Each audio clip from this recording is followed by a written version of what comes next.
নমস্কাৰ বন্ধু বান্ধৱীসকল, আজি মই আপোনালোকৰ লগত আলোচনা কৰিম মেকুৰী ঘৰলৈ আহিলেই চুপচাপ খাবলৈ দিয়ক এই এটা বস্তু। পাছত চাওক আপুনি ইয়াৰ চমৎকাৰ। গতিকে ইয়াৰ বিষয়ে যদি সবিশেষ জানিব বিচাৰে তেন্তে আহক প্ৰথমে ভিডিঅ'টি আৰম্ভ কৰি লওঁ। বন্ধুসকল, এই মেকুৰীক বহুতো অশুভ মানা হয়, কিন্তু যদি মেকুৰীয়ে বিচাৰে তেন্তে আপোনাৰ ভাগ্যক সলনি কৰি দিব পাৰে, আপোনাৰ কপাল খোল খুৱাব পাৰে আৰু আপুনি ধনৱান হৈ উঠিব পাৰে। বন্ধুসকল, যদিহে মেকুৰী আপোনাৰ ঘৰলৈ আহে তেন্তে আপুনি এই এবিধ বস্তু মেকুৰীক খাবলৈ দিব। ইয়াৰ পাছত আপুনি ইয়াৰ চমৎকাৰ দেখিবলৈ পাব।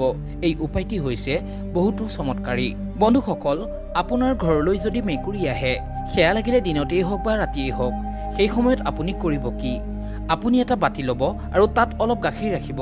ইয়াৰ পাছত তাত 5টা তুলসীৰ পাত মিলাব আৰু সেই বাতিটো আপোনাৰ হাতত লৈ আপুনি আপোনাৰ ভগৱানৰ মন্দিৰত যাব আৰু ভগৱানৰ মন্দিৰত গৈ আপুনি এই এটা মন্ত্ৰ জপ কৰিব আৰু সেই মন্ত্ৰটি হৈছে ওম হিম ক্লিম কুবেৰাই ধন দেহি দেহি নমঃ স্বাহা।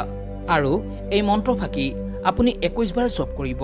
ইয়াৰ পাছত আপুনি অভিমন্ত্ৰিত কৰা সেই গাখীৰ পাত্ৰটি যি আপুনি মেকুৰীৰ বাবে ৰাখিছে, সেই পাত্ৰটি এনে ঠাইত নি ৰাখিব যোনফালে মেকুৰী অহা যোৱা কৰে। বন্ধুসকল, যদিহে মেকুৰীয়ে আহি সেই গাখীৰ পাত্ৰটিৰ পৰা গাখীৰ খায় তেন্তে বুজিব আপোনাৰ কাম হৈ গৈছে। বুজি লওক যে আপোনাৰ উপায়টি সফল হৈছে। এই বিশেষ ক্ৰিয়াটি বা উপায়টিৰ দ্বাৰা আপোনাৰ ঘৰৰ পৰা অৰ্থ সম্বন্ধিত সকলো সমস্যা দূৰ হ'ব আৰু ধন আগমনৰ পথ সদায় প্ৰশস্ত থাকিব। যি কামত আপুনি হাত দিব সেই কামত আপুনি সফলতা লাভ কৰিব। লগতে ধাৰ ঋণ আদিৰ পৰাও মুক্ত হ'ব। ধন বৈভৱ আপোনাৰ বৃদ্ধি পাব।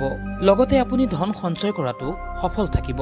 সেয়েহে বন্ধু বান্ধৱীসকল, যদিহে ভিডিঅ'টি আপোনালোকৰ ভাল লাগিলে তেন্তে তলত কমেণ্টত শুদ্ধ মনে লিখিবলৈ নাপাহৰিব। জয় কুবেৰ মহাৰাজ।